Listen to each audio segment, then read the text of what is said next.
All right, welcome to the Nerves Meetup, everybody. This is March 26th. Nerves Meetup is sponsored by Redwire Labs. We help people do connected product development. One of the tools we love to use is Nerves. And some of the things we have out there to help with Nerves are Nerve systems for embedded hardware. So we maintain a couple of Nerve systems here on top of the other ones that are available for public use from the official Nerve systems on the Nerves Project website. And we also make custom Nerve systems as well. A couple of the announcements here to go through. NervesConf US is coming up on May 8th. We got a nice set of speakers lined up for that, a handful of folks that are using Nerves commercially and talking about Nerves. So that's going to be May 8th, Chattanooga, Tennessee. Tickets are still available. The hotel is kind of small, so I'd recommend picking those up and getting that booked while you still can. Oh, and this is also co-located with Gig City Elixir. So NervesConf May 8th, the next 2 days, Gig City Elixir, so it's a 3-day event. So you can combine those together. There is a combo ticket available as well that gives you a little bit of a discount. And likewise, coming up in the EU, similar type of thing over in September. So NervesConf EU followed by Gottmeyer Elixir. Lars is putting this one on. Should be a good time as well. That being said, tonight we have Josh talking about NervesHub and the new things that have come along with that. So let me turn it over to Josh here. Today I will be talking a bit about, I guess, a little bit of a deep dive, a little bit of the technical bits that we've gone through, and then also some of the features that we've implemented. So while it's a new era for NervesHub, a lot of this is because a little bit of the past of NervesHub is it was primarily a tool focused on a singular purpose. And what we've been doing over the last year within the core team is really expanding this to be more of a platform for support, development, and fleet health. Now, so a couple of things I'd love to talk about today, which I will be covering. Now, of course, there's a little bit of ADHD rant in me, so it's going to go on a couple of tangents, I'm sure, time to time. You know, what is NervesHub for the people that might not know? Who is NervesHub? How can you use it right now? How do you run it? And what have we been working on? And including what's coming up soonish. At its core, at its very essence, NervesHub has been about how to manage your firmware updates for Nerves devices. It's had a very focused purpose, and it's been rock solid at doing that. There we go. Of the team, where there's pretty much 4 of us, including me, who I'll get to, but a couple of these faces you may or may not know. So we've got Lars in the top left. He is running Gottmeyer Conference. He is part of NervesHub Core. He runs the Under Yord Consultancy and a million other mailing lists. Elin, who just bottom left, works at Under Yord with Lars, has been really diving into some fantastic features, which I'll hopefully demo as well. And we've got Nate in the top right. Nate is part of Smart Rent. He is probably the person I work closest with on a day-to-day basis, as while I'm building out, well, while I'm also deploying to NervesCloud, we've now got a good understanding of like the problems that Smart Rent might be going through as they run a very gigantic cluster, you know, over 400,000 devices connected, while we're running something pretty much, well, a bit smaller, I'd say significantly smaller as we grow it out. And we're also thinking on a more how to build this or security and feature sets for smaller teams and how they grow with it. And of course, time to time, John likes to pop in, dispense words of wisdom, and then pop out. If anything, I think John's done really well at he's built a good, solid core team where he needs to care less now. Not really care less, but you know, the right time to care. So about me, Wellington, New Zealand, day ahead. We've got hoverboards. It's beautiful here. we're hovering around, but we're kind of like a little bit in the past. So if I want to fly to anywhere in America, it's going to take me about 24 hours to get there. I used to be one of the co-founders of Travis CI. Well, I guess not really used to be. I am one of the co-founders of Travis CI. I'm a lover of all things product, developer from, I guess I was using Spring MVC in the early days, went to Ruby, went to Elixir, haven't really looked back. It's really weird actually now looking at Ruby code, and I find it jarring to have all of these functions or methods on classes that will modify the underlying, object-oriented design doesn't actually work for my brain as well anymore. And NervesHub core team member, as well as NervesCloud founder, along with Lars, which I will shamelessly plug, but only for a very minute part of the talk, I promise. So, as I said, come from Wellington. If you love wind, if you love hills, if you love nature, if you love mountain biking or hiking, great city. If there's one place in the world to be during, World War III, it's probably New Zealand. Who's going to bomb us? We're not on half the maps. We're fine. These are my two daughters. We've got Waffles on the left and Crumpet on the right. Absolutely wonderful. They want to give everyone a cuddle. I can see, we're inducting kids into this meetup already. This is great. If you join Elixir and Nerves, you get to play with the Golden Retriever. That's our selling point. And I'll be talking about NervesHub today. So, as I said, it was primarily built around this idea of managing firmware updates, like having this Nerves and Elixir first experience, having a system built, part of having this great framework for building IoT devices is also about having an easy way to update them when they're out in the wild. And a lot of that has been great, but it's primarily a platform to help developers ship updates to devices. So it's really developers all the way down.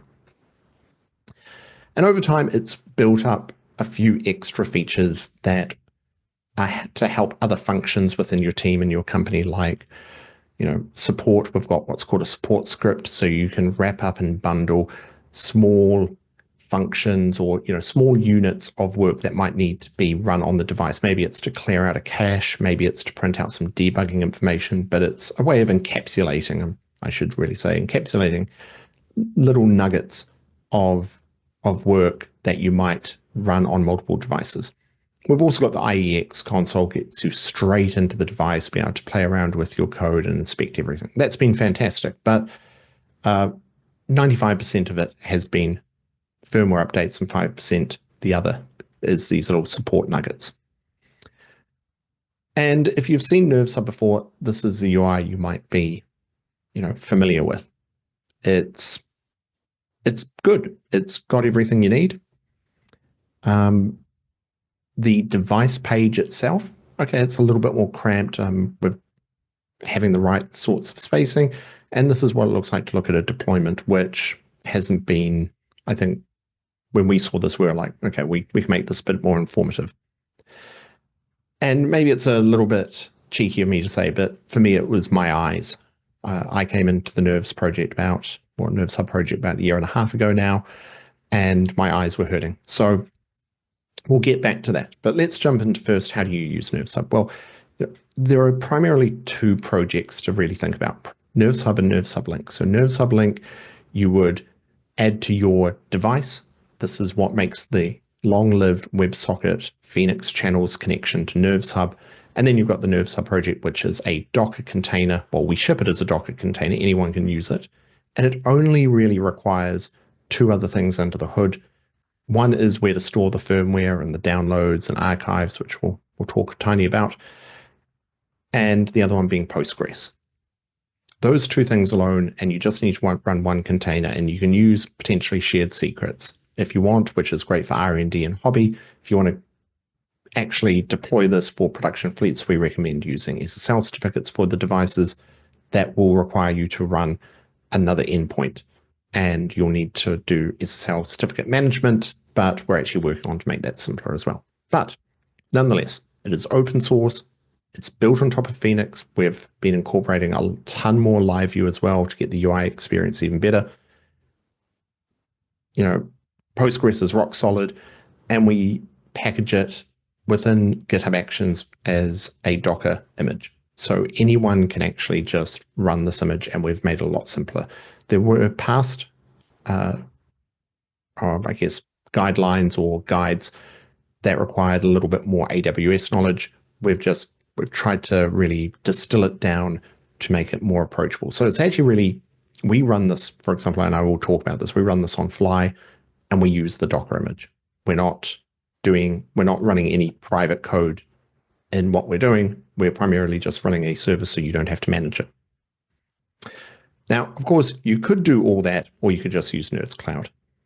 Now, we right now run 3 different regions for our device nodes, running in West and East, as well as in Madrid for our Europe data center. And it was because we've got a user who's in Madrid, and we're just getting an endpoint as close to him as possible. But it's very easy for us to have closer device nodes as well across the world. Our database, though, is run in US East, and that's using Crunchy Bridge. Now, I would have to say that I've got some interest in what it would look like if we were to use something like Cockroach or Yugabyte, and then we'd have a more of a distributed database. But it's not high on the priority list right now. Right now, I just wanted to get the web or the device nodes, what we call a device endpoint, for those WebSocket connections as close to your devices as possible. And when they need to do database operations, well, they just have a little bit of a delay latency involved. Now, we run our entire system on fly.io. It's been fantastic to work with. Crunchy Bridge, the team there are stellar. We also, now all of these are open integrations that you can use and you can tie in if you're running this yourself. But to run this more in a production sense, you do need to think about running Sentry. So if you run across any errors within the platform, we run BetterStack for the status page, alerting, monitoring. And we also use a smidge of Honeycomb for doing database traces, as we've been doing some OTel work, so we can have better oversight into a better understanding about what is slow within the platform. But at the core of what we've shipped with NervesCloud is, it was actually Lars and I coming into this together at different times, not actually knowing each other beforehand. And we just wanted to help the community to give developers one of the best experiences about Nerves, which I think is probably the least appreciated or talked about, and that's NervesHub. I think it's a really fantastic experience once everything's up and running, because not having to walk around with it be SD cards, or remembering your SSH, or like where are the devices placed around your house, making it as simple as possible for hobby users and R&D. So, what we've wanted to also make sure is that it's free for up to 10 devices for anyone. So anyone can jump in, use it, not have to set it up. We'll run it, and then you can tell us if something's broken or if you want a feature request, and we work on adding that. But let's jump ahead. I talked about that UI. My eyes were hurting. So we've undertaken a new UI, and that started about a year ago. It's been a little bit slow in getting the implementation done, because we've been moving from Bootstrap to Tailwind, and also just kind of like standardizing the stack. But our initial intentions were about a better use of space, better room for feature growth, and also an updated look and feel. And we worked with a development agency, or I guess a design agency, called Semi-Flat. I can highly recommend them. They are fantastic people to work with. And we kind of worked with them on the problem space. And they came up with multiple designs, multiple looks and feels. We went through a big kind of process with them. And huge thanks to SmartRent for sponsoring that work, because those hours that were needed on the design agency, they helped sponsor that while we did the design with them and then started implementing that. But what Semi-Flat came up with were a whole range of different pages, how the different features and the the UI elements and UX elements would work. And we've since been implementing that. And this is live right now. It's actually partially hidden in the footer where it says try the new UI, and you instantly get this. Now, the reason I also say a better use of space and room for feature growth is you'll see this health column right there. Now, if you go back about a year, not even a year, about 6 months ago, health was not a concept. And I will be talking definitely more about health. But as health is going to be central to many of the features that we're going to be adding over the short term. And we needed the place for both adding health, adding error reporting, metrics, like there is a whole list of features that we'll be working on. And what Semi-Flat has given us is a fantastic foundation and skeleton to work from. That includes in the new device page. When you're looking at device, we'll also talk about the extensions, but you'll see that there's a map here. We use GeoIP resolution as a default. You can actually click on the cog and place exactly where you want that device to actually be placed. Maybe you don't have GPS, but you want to say, oh, it's in my closet. This is where the closet is. Or, it's very easy to now place a device on the map so it's more identifiable for your team. And if you're using GPS on the device, there are ways of hooking into that into what we call our resolver, and you can send us the information and say where exactly it is. You'll also see health as front and center, and there is a little tick mark, which I'll talk about shortly, but those health metrics are polled from the device.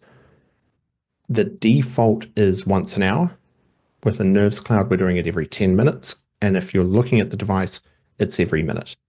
And this gives you a better understanding of like, how hard is that device working? Is it reaching some of its limits? Is the temperature high? Is memory running short? Maybe we've got disk metrics and different metric sets, which I'll also talk about. And we've also done a lot of work on the different support mechanisms and where they sit. And then also at its core is deployments. We'll talk a little bit more about the underlying code of deployments shortly, but Lars and Nate and I are going to be spending a considerable amount of time to bring a more seedy aspect into deployments. Our goal is to make this much more in line of how you would deploy a production app within, to any server or to any platform host, where you can deploy to a subset first, monitor the health, deploy to a larger group, monitor the health, and then continue the rollout in stages. And that is why we believe health is going to underpin this, because we want to be able to say, oh, you've now seen a spike in CPU, memory is running, something is unhealthy about these devices that you've deployed to, we recommend pausing this. And that probably actually perfectly leads me onto health alerting and extensions. So, as we showed right here, you've got that health box, but that also leads onto a health page. Now, it's very metrics focused. You can see exactly a breakdown of also extra metrics like the disk available and total percentage. You can send us whatever you want as well. So if you're actually building a weather station and you don't want to send that information somewhere else or build a dashboard, you can actually just throw it to us. Here is the percentage, here's humidity. Here's the temperature, here's humidity. We will display whatever metrics you send. We've just got a default set that we work from. And all of this was released in NervesHub Link 2.6, which, if you are to update your NervesHub Link and connect it to NervesCloud, you won't have to do anything and you'll get this for free. It comes out of the box. Now, if, for example, you're using LTE, you want to be more conservative about your data usage, you can turn it off. So it can easily be turned off, but it's on by default. And it can also be turned off within the NervesHub product and the device settings. So the devices live within a product. We've got two settings, so you can turn it off globally within your product. You can turn it off for just a device, or you can actually bake that into the firmware. Now we've focused on 4 specific features in this first round. So alarms, they're different from exceptions. They're different from errors because it's more about something is working or something's not. And a good example would be a sensor is broken. Maybe your door lock, controller is not responding. So this allows you to then notify NervesHub that something is broken, and we will then be able to show that and also propagate it. In the near future, we'll be working on notifications and alerting. So when particular events happen, we can actually notify you in Slack or email or webhook. But right now, this would be shown in the UI and you won't be necessarily alerted right now.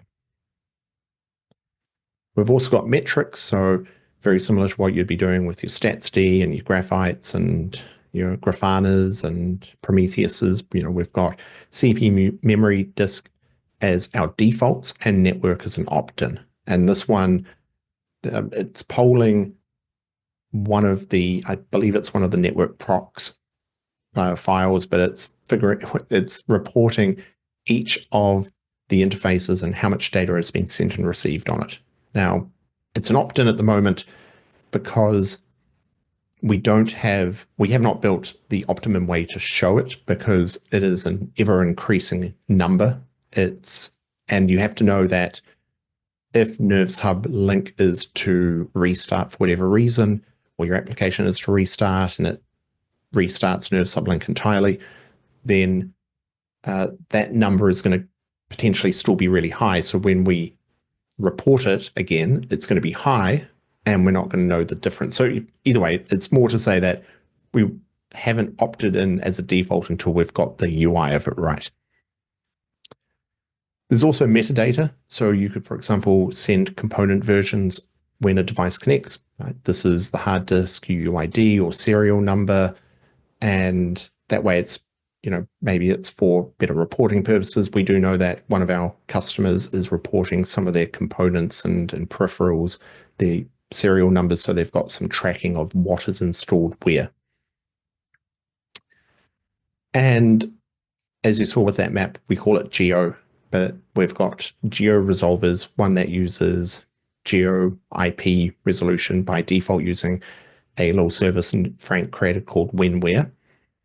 And that will, the IP resolution isn't happening within NervesHub or the device. It actually happens on the service that will say where it is, passed over to us, and then we use it and store it. Now, of course, you can actually hook in your own resolver. You could send us whatever lat long that you want, and also you can say if it is or how accurate it is. So then we can decide if we put a pin on the map or not. Or you could, for example, hook it into GPS. Oh, cool. Oh, yes, no. This should have really just been, I didn't need to actually click through this, but I want to actually focus on metrics because I know I spoke about this, but I think this is the most applicable for a lot of people of better understanding what's going on in the device right now.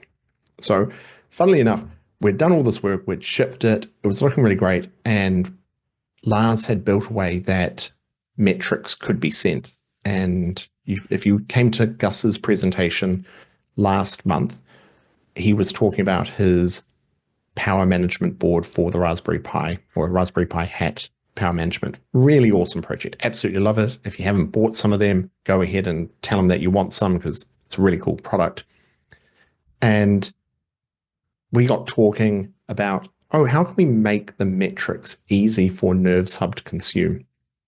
So after a little bit of back and forth and some rethinking of how we configure it, you can now just define the metric sets like this. So we call it a metric set. The defaults are those CPU memory disks that we spoke about.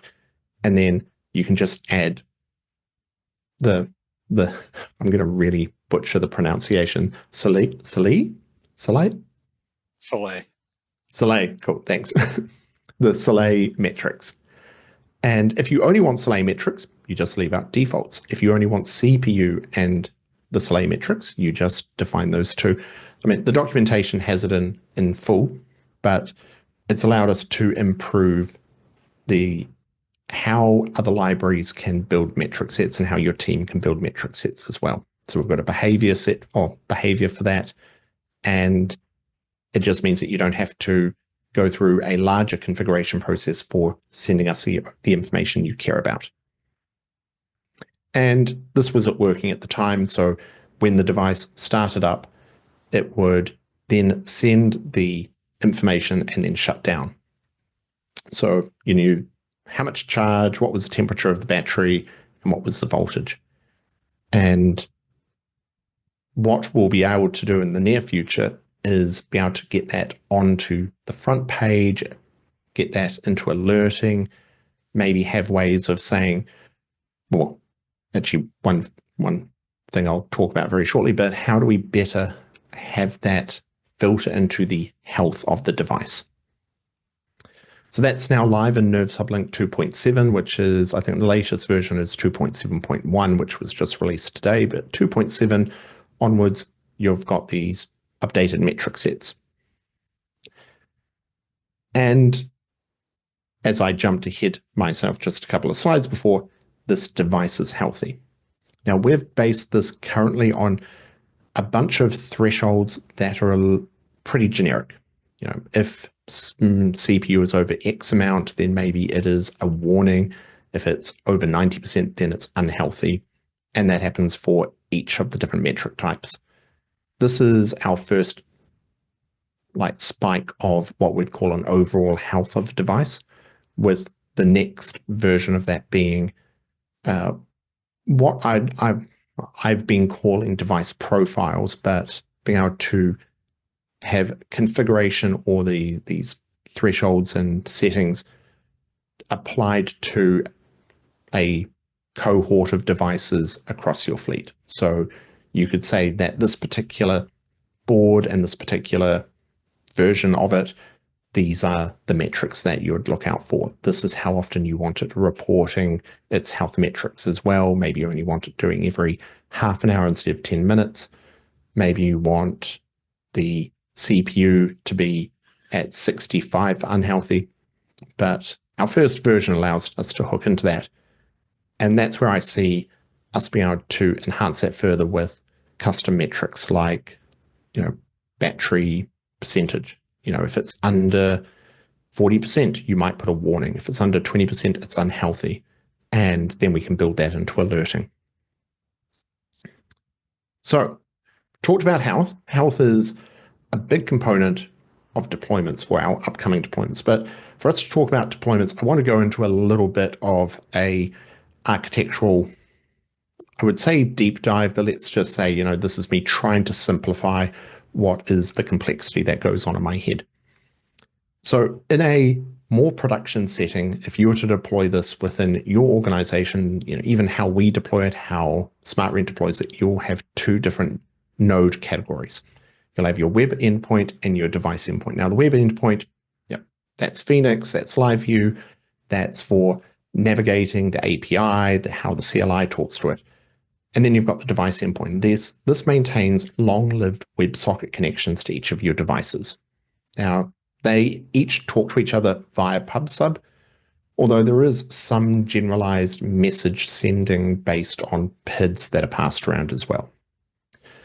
Now, if, of course, you were to deploy a new version of NervesHub, you would have to deploy each of these endpoints. You are going to have to kill each of these WebSocket connections, and they're all going to try and reconnect again. Now, in small environments, that's generally fine. Also, you're unlikely to deploy often. But in an environment like SmartRent's, where they've got over 400,000 devices out in the field, you're going to create a thundering herd. For NervesCloud, I would like to get to a state that I can ship updates more frequently, several times a week, maybe even several times a day, and not affect device connections. Now, we looked at this problem and we're like, well, I would like to get to the stage where deployments don't affect device connections, but there is a bit of an issue. And that's how our orchestrator worked. So a deployment orchestrator. Now, each of these beautiful briefcase style icons represents a deployment. When I say a deployment, I like a deployment configuration. And that deployment is going to have a certain number of devices in it, and it's going to, ship or tell those devices to update if they're not on the correct version. The thing is that every single node was running one orchestrator. So, was running an orchestrator per deployment per node. So, okay, that's fine if you've only got a small number. But if you're like ourselves, where a lot of people might join, maybe they don't even long-term, look after their devices, they're not even doing much with their deployments. A lot of people could sign up, create deployments, and we're now running a gen server on every single node, and they're all fighting for, not quite fighting, but they are only managing the deployments for the WebSocket or the devices that are connected to that node. Now, this is not inherently bad, but it gets into a complexity where you're wanting to impose a concurrency limit. So if you're wanting to say, I only want to update 10 devices at a time, which node is going to be deploying to who at what time? And a lot of that was coming down to some polling of the database, some trying to use exclusive locks at the right time. But generally what we found, and this is on with SmartRent, is that we were never maxing out the number of concurrent updates because of how we had to orchestrate some of these sleeps and these selects and how they were all kind of not quite fighting each other, but potentially you could have 90% of the devices for one deployment or just connected to one node, just because of how randomness might work. And now they're going to fight a little bit about who should update what. So the first thing that, and of course this gets into a problem, as I was mentioning for ourselves, when you have like over 100, 200, 500, you're creating a lot of, I hate talking in absolutes because there will always be a case where it's not quite the absolute, but there can potentially be a lot of contention. And it also just gets a little bit confusing if you're trying to say, I want this thing to happen in a centralized way. How do you do that? Who is the leader? Who is coordinating that? I think it's the coordination aspect that was getting a bit frustrating. So as we move towards a CD kind of workflow and be able to define workflows with stages where you might want to deploy to 30% of devices in this stage, or maybe just this small cohort here, or maybe just devices with these tags, maybe ones with Canary, maybe North American ones first. Centralization of that coordination is going to be a bit of a relief and very helpful. And this was working against it a little bit. Now, after going through a few, I've forgotten the name of the other, Horde. I think it was Horde I tried first. And I think I got 90% of the way there, and I was really happy with how it was turning out. And then I tested it, and it was failing miserably for me. It would sometimes not start the coordinators. It wouldn't report it. It wasn't restarting them on nodes when a node shut down. All the things that it promised to do, I could not get it working appropriately. And then I was lucky enough to try ProcessHub, and this is awesome. It is a really fantastic library. I mean, it's using a lot of the constructs of distributed Erlang under the hood anyway, with how it starts up gen servers and registry names and the unique naming, but it allows you to also run multiple of a gen server. So let's say two, instead of just running one deployment orchestrator per deployment across your cluster, you could run two, but one will be a leader, the other one will be in waiting. And then it can send a message to say, oh, actually, no, you're taking over now. And then you can either do just a cold start where it will be like, cool, I'm not giving you any of the data of the other one, or it can actually orchestrate a little bit of state, passing on the state of the other gen server. So if there is something, if you want it to keep some state that is particular to the task in hand, it can orchestrate all that for you. It's really cool. We haven't gone as far as that yet, but it has been rock solid for what we need. So now what we've done is we've moved the deployment orchestration to just be on the web nodes. And I'll show you in a second why. But what this does is within the device endpoints, we were keeping a registry. We were using the registry constructs in, is it within Alexa or is it also within Erlang? Sorry, but going on a bit of a tangent there, but there is a way to, well, I guess also registries is how PubSub works under the hood. And we were doing that with the actual devices, and then it had deployment information in that. The deployments use the device, also the registry to find the devices it should deploy to. And it wasn't, and then there was a little bit of database coordination. And by actually moving all of that to now focus on using the database for the source of truth, for finding devices to deploy to, and also centralizing that deployments only live on web nodes, we reduce some of the work that the device nodes are doing, because each of these nodes would have about 40,000 WebSocket connections. But the more that they're doing, the more memory, the more processing. It was like we found that the current limit, at least within where SmartRent was, they were 40,000 was the sweet spot. And what we want to do is we want to open that up even further and centralize that coordination. So now as you add more web nodes, those deployments are shared between them, and ProcessHub takes care of that for us. So we get to a point where ProcessHub is coordinating when a deployment, and also, additional to that is prior, it doesn't matter if a deployment was enabled or disabled, it would always have a gen server running. And what we've switched that to is if a deployment is disabled, it doesn't need to run. We don't need it to be there.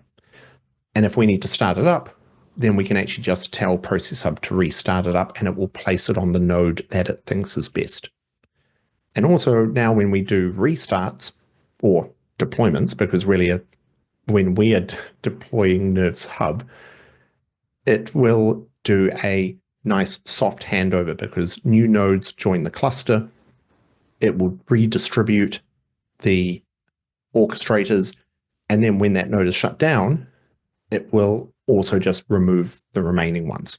So, we've been running this on NervesCloud for the last several months. It has been flawless. It's been working well.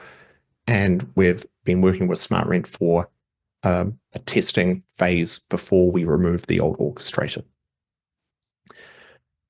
This was the PR where, I probably describe it in a few better words than my ranty nature right now, but we've been working, or Nate and I have worked very diligently on making sure that this is both better tested. The previous code, we had very few tests for the orchestrator, and now we've got a better test suite as well.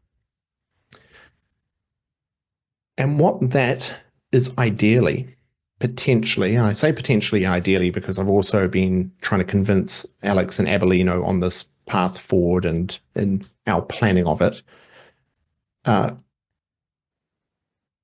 would like to see that a deployment of NervesHub does not affect the WebSocket connections. So devices can stay connected, and us updating the platform, if it be the UI, we found a better email template, whatever the case, does not affect your devices. But to get to that, we've been wanting to think about this part here, the endpoint. Now it's called device endpoint. I've done some very rudimentary testing on this, and with what we've been doing with deployments, removing the registry, because that's a big important part of it, and centralizing deployments, because it's all just using WebSockets, the device proxy would actually just be the functions it needs to call through the life cycle of that connection can just be done via RPC. And we can still do pub sub to those connections to say, hey, pass on this update, because there's generally no information that it's very async operations what we're doing. And this will allow us and you and SmartRent and whoever to run a long-lived device proxy that very rarely needs to be updated, while the platform can be updated, potentially every hour, within, every day, every week, whatever the case, and it won't affect those WebSocket connections. Now, reconnecting a WebSocket connection is no major issue for many cases. I mean, even within SmartRent, they've implemented better rate limiting and better backoff. But one of the features that we've been also working on is in the realms of anomaly detection. So do you have devices that have unstable device connections where you might want to say, hey, that actually needs some attention? So if we are part of the problem, if we are causing those devices to reconnect, can we be sure of the data that we're working with? It slightly builds into that, but what I'd like to see is that this is rock solid. Now, funnily enough, it does, well, which I'll get to that final point, but in the very near future, in the next 2 to 3 months, Nate and I will have a first version of release history. So right now, when you update a deployment with a new firmware version, you don't see a point in, or any history of who deployed what and when. And so the first part is adding that. So you should be able to see that, Alex deployed on this, or updated the firmware on this date, and this is the firmware he moved it to. So you have a better history of that. That will also work its way into deployment workflows. So those releases will kick off a workflow where you can now define stages. So you can deploy to canary devices first, and then maybe 30% of your fleet next, and then another 50%, and then the rest. And from this, we will also tie in Delta updates, which, while they were integrated a while ago, they were pulled back for a bit. We're reintegrating it. And the reason is that, that we're waiting for now is it's going to build its way into the release history. When you create a new release or you master a release, before we start sending it out to devices, we will create all the Delta updates required first. So under the hood, we will prep that release. We'll look at the firmware. We'll look at all the firmwares that devices have been deployed to, and we will generate all the deltas. And then you can have, you can be safe assured that your LTE connection won't have a 30 meg update sent to it, but it might only be 1 meg. And then from some of what I was talking about with that architecture side of the device proxy, it actually works our way up to looking into MQTT. It's not a simple change because it affects NervesHub Link, NervesHub, how we architect all of this. We've got the different providers out there for running MQTT, because I'll be honest, I don't want to run it myself. I don't run my own Postgres. There are better people for that. So every one is a little bit different, but this at least makes it possible for us to start implementing and start playing with. Now, very briefly, because I've already been ranting for a good 40 to 50 minutes, and I've done this again where I always think I don't have enough slides, so I then have way too many. Just want to talk about a quick update we did to the CLI. Thanks to the power of Burrito, we have now a compiled binary that is available for download for Linux, Windows, and Mac. So you don't need to use ESCrypt. You don't have to add it to your project. And because of that, it's also consistent. It's not like you go to one project or to the other, or one Elixir to the next, and then it's not there. We now have a compiled binary, and all it takes is brew install NervesHub tap nh. nh is the command name that you can run, so a little bit less to type. And we've also integrated it with Linux brew. So if you're using Linux and you've got Homebrew installed for it, you can use this as well. And all it should really take is, once you've installed, you can run nh help. That will just check everything's up and running. And then you can use set the config URI, auth your user, and then you can just check with user who am I, and it should pop up saying, yes, you're Alex. And just so you know, yes, all replies will say you're Alex. And now enough with the slides. There's been way too many, but our upcoming plans. So we've talked about health, we've talked about workflows, we've talked about the changes to deployments. In the near future, I really want to add errors and exceptions.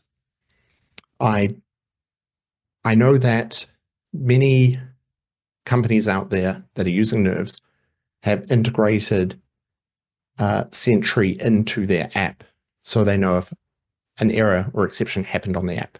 And that, while it is a completely fine setup to have, I think this should be a part of NervesHub.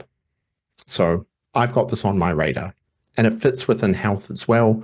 And it also gives you a nice little, sidebar item to say what exceptions have happened across my fleet.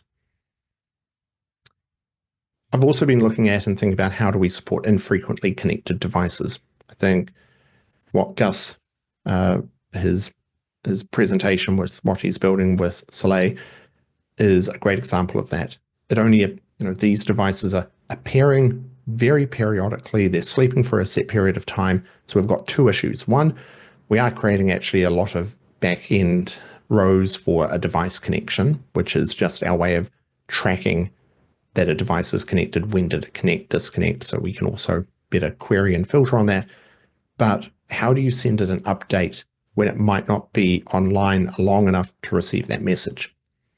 So I would like to show in the UI that a device is asleep. So Soleil could send us a message to say, hey, we're going to sleep for 15 minutes. And then I'd like to build into the connection process of NervesHub or the device channel that, hey, you've just come online. Can you please not go to sleep for another 10 minutes? We have some important information to send you. It could even be that a developer wants to get into a console, but if it's not online long enough, it's just going to shut down. So how do you even make that possible?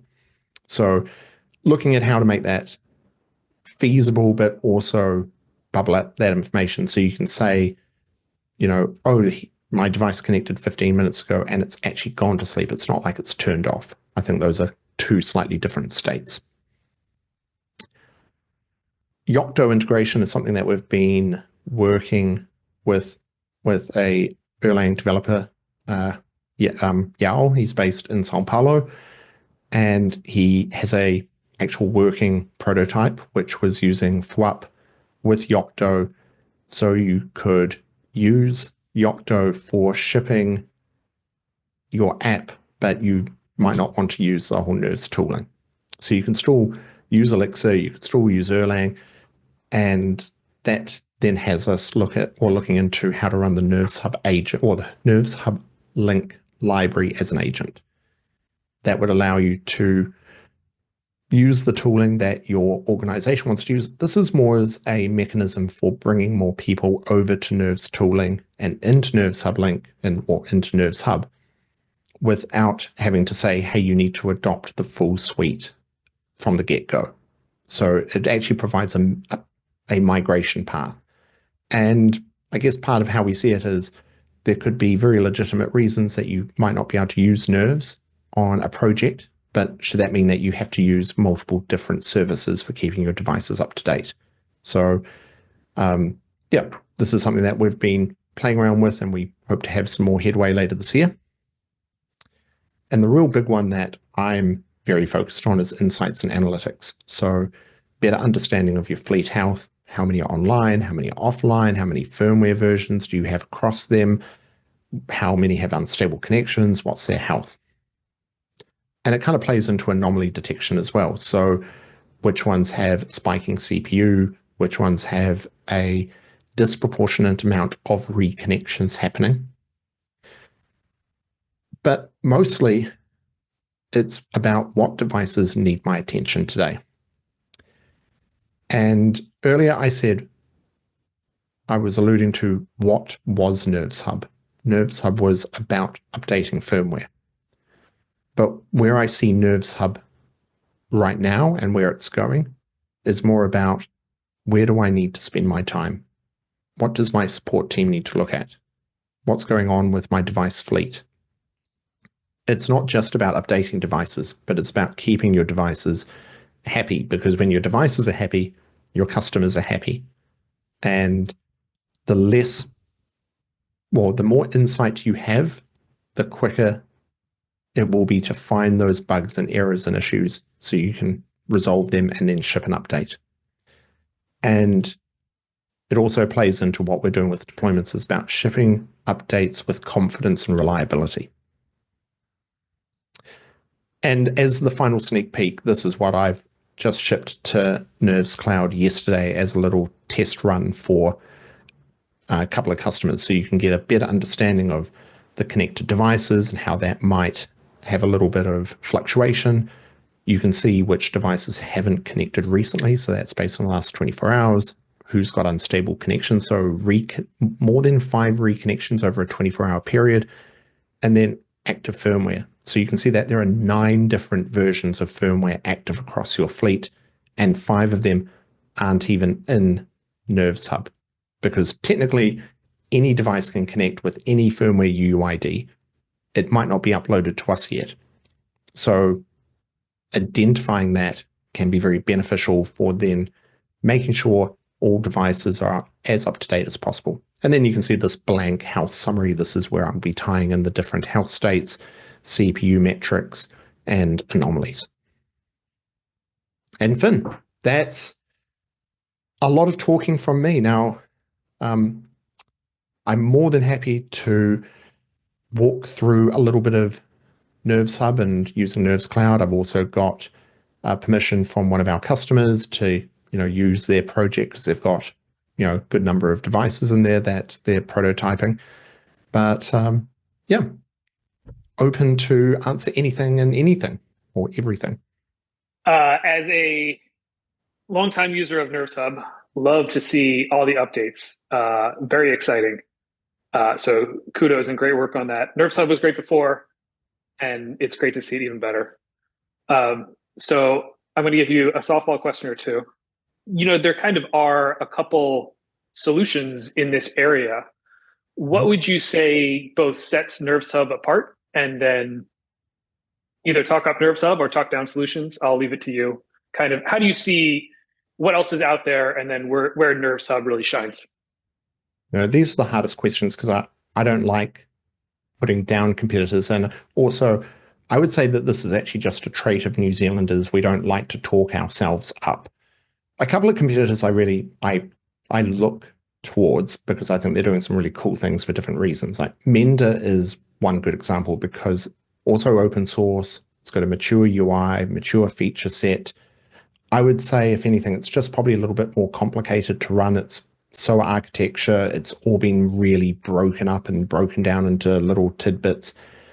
And of course, just not being a Java person myself, it's not one I really want to contribute to. Then there is Particle. And Particle is interesting on 2 aspects for me. One is, I think the stuff that they're doing with development boards is really super cool. Like, it's all about, here are the different boards, they're really cost effective, and it's all about just getting people into IoT. So that's cool. That's why I love what Gus is doing.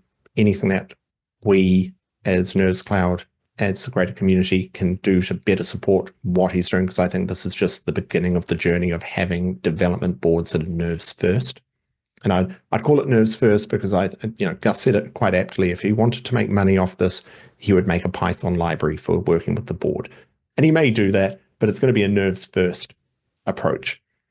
I also think they've got a really mature UI. They've got a great feature set, very health orientated.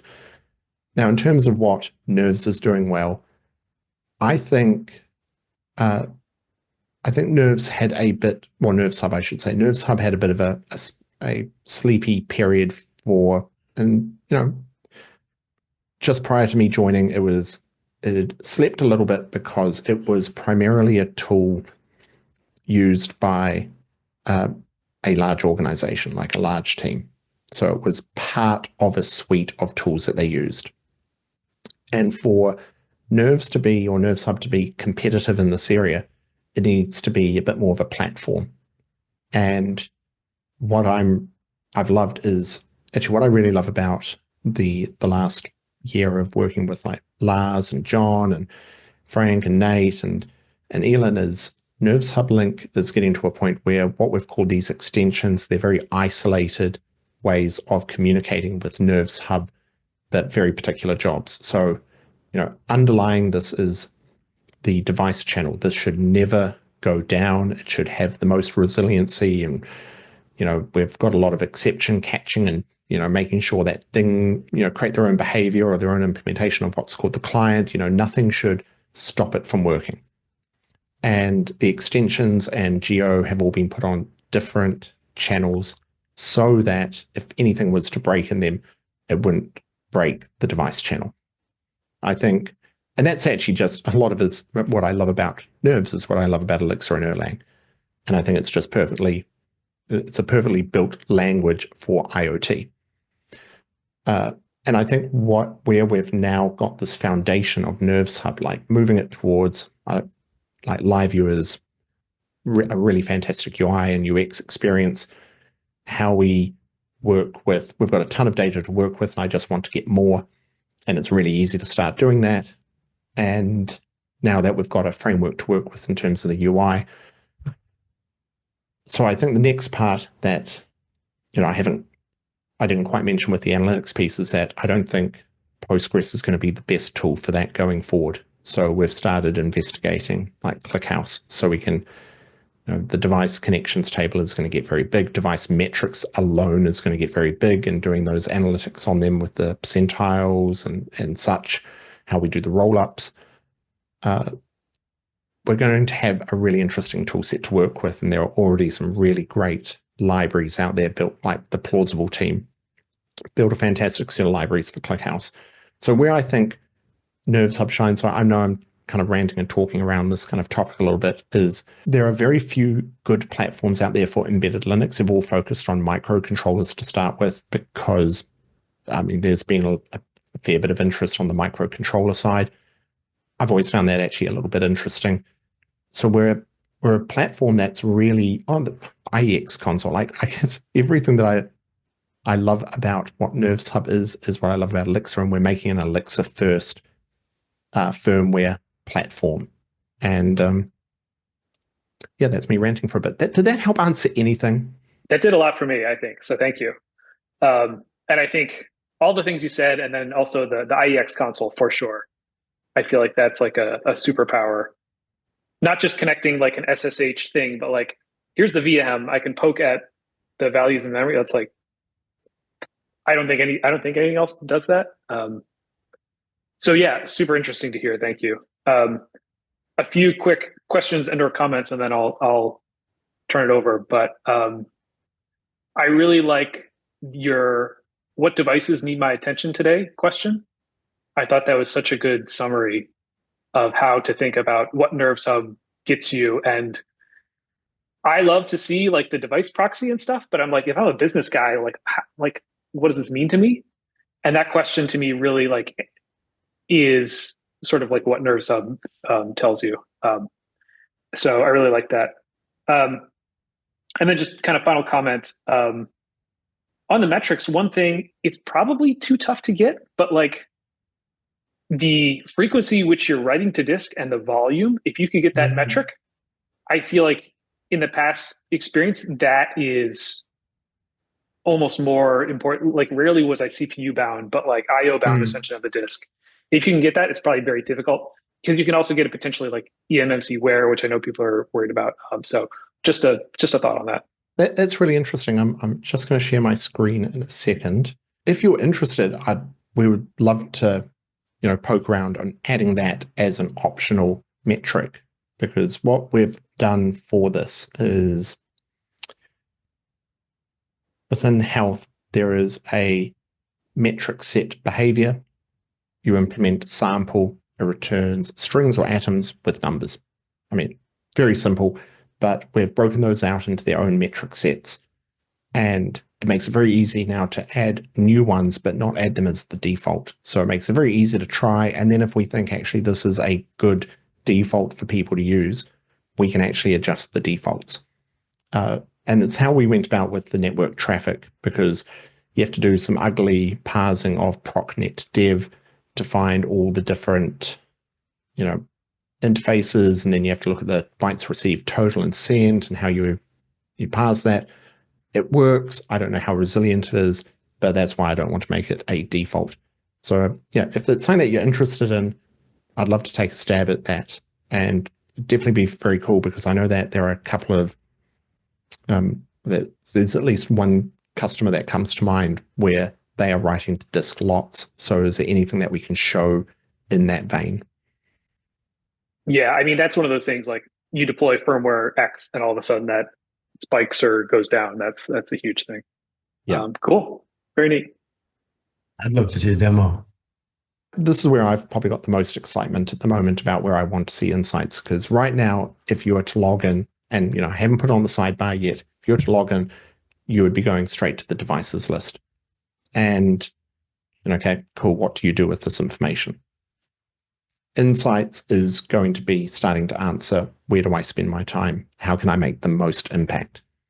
And it's where I would love to hear as much community feedback of what are the questions that you want answered? What can we help answer out of that? And it may change the data that we need to collect, how we actually, parse it into different analytics tables, or, how do we do the different views? As I mentioned, we are evaluating ClickHouse. We're not set on that, but for our needs, Postgres works. It's going to be absolutely fine. But for as we grow, and I think SmartRent is a perfect example of this, using your primary your primary database for analytics queries, which some might take a while, some might not complete if it's not properly built. You don't want that happening. So separating out these two workloads is beneficial. Additionally, something like ClickHouse, columnar database, is built for these types of workloads. So, right now we can give you a actual slice and time of how many devices are connected. Where I'll start rolling this up is how many devices have been connected over the last 7 days, or in the last calendar month. So you can see, while this might be 42 devices here and this might be 40 devices here, it actually might be 82 total devices connected within the day, because there might be totally different sets of devices. So how do we, analytics is a fun game of cat and mouse, of finding the questions that need to be answered and how best to answer them. In terms of moving on from there, we've got, you can see, the device is healthy. You've got tags. We've got a whole set of filters. So you can look at just connected devices. Everything updates live with live view. You can add devices, if you've played around with shared secrets or device certificates before, those are the two primary ways of connecting. As I mentioned, Josh, I have a question. Oh, yes. Yep. Sorry to interrupt. Is it possible to collect devices into different fleets? So can you segregate your fleets or create collections of, make them into separate fleets, and then drill down into down to the device level, and kind of see a view of how an individual device is, like the history of an individual device, or yeah. Anyway, I'll stop. Oh no, that's a great question, Ram. So in terms of the fleets, or how you would kind of cohort them and group them together, it's generally done via tags. If you've got different products, like an actual, my fridge and my air conditioner, they might be two very different products. They would actually just get a different product within your organization.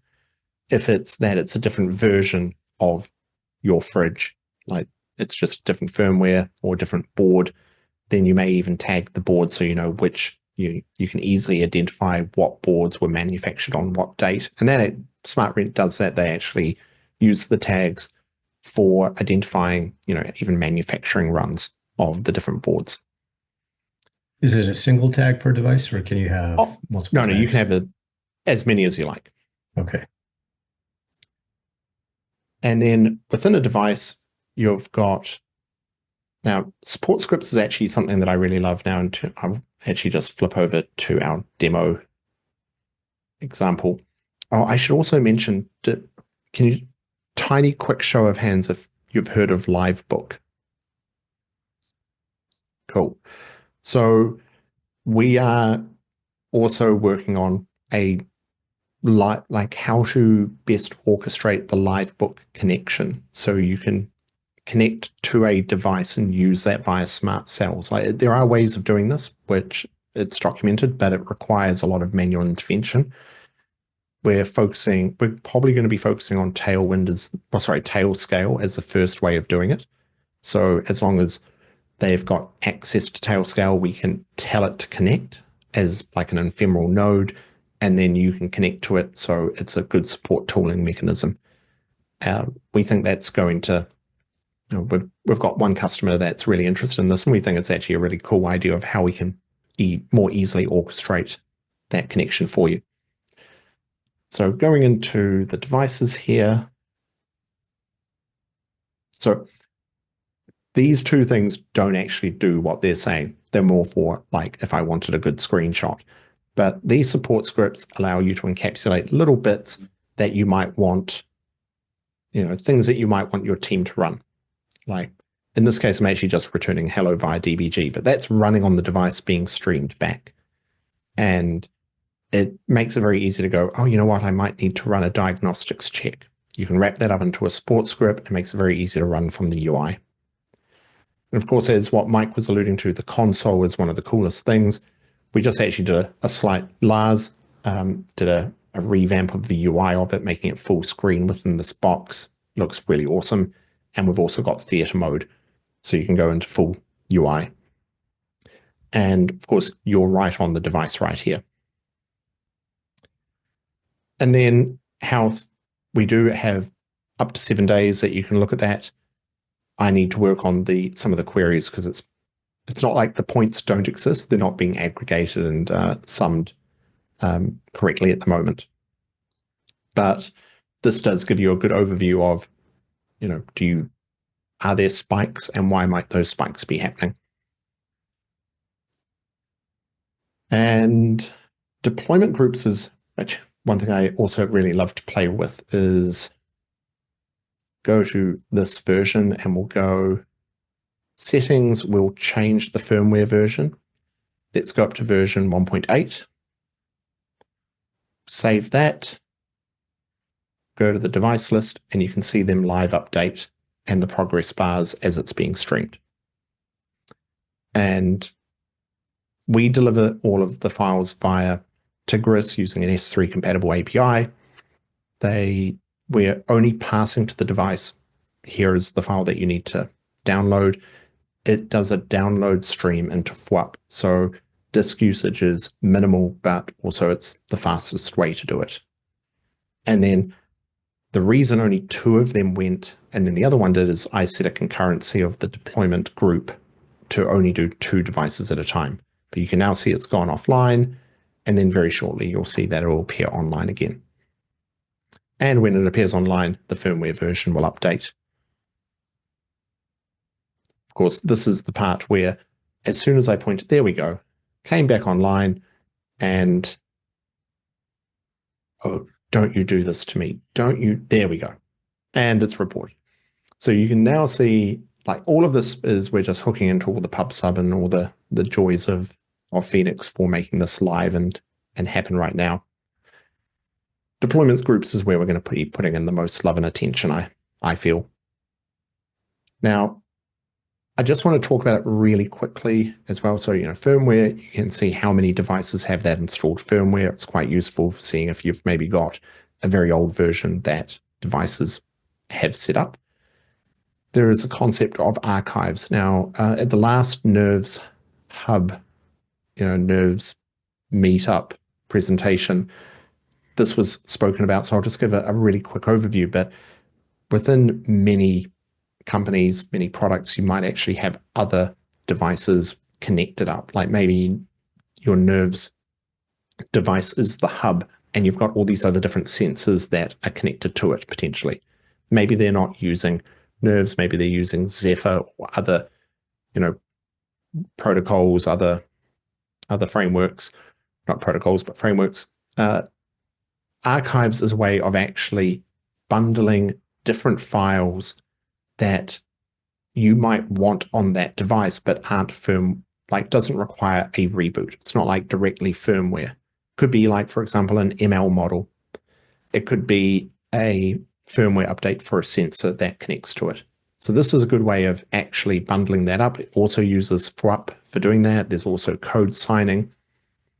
We want to give this will be putting on steroids soon as well, and giving it a dose of extra support and love. But this is a great mechanism for where you've got multiple devices or multiple sensors, multiple different things that your Nerves device is also, talking to, connecting to.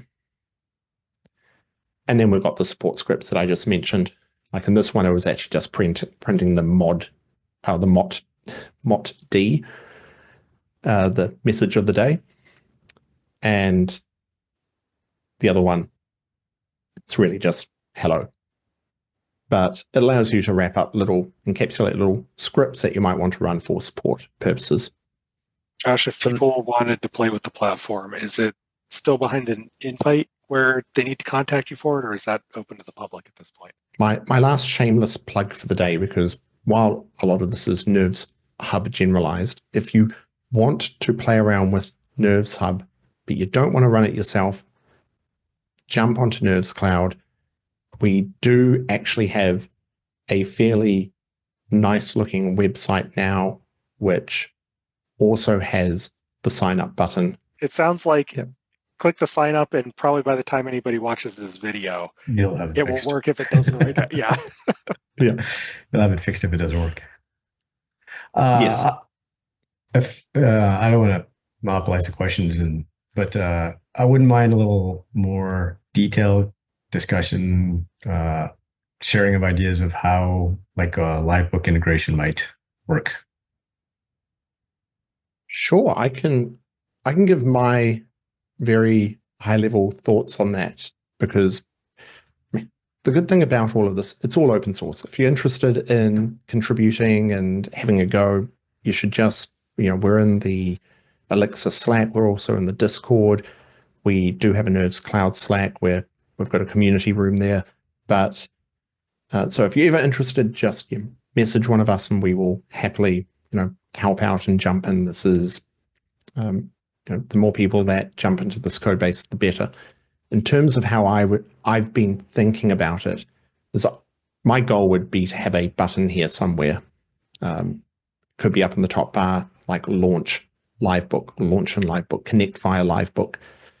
And that would potentially then, we'd build an extension using that extensions API, and it would set up the cookie.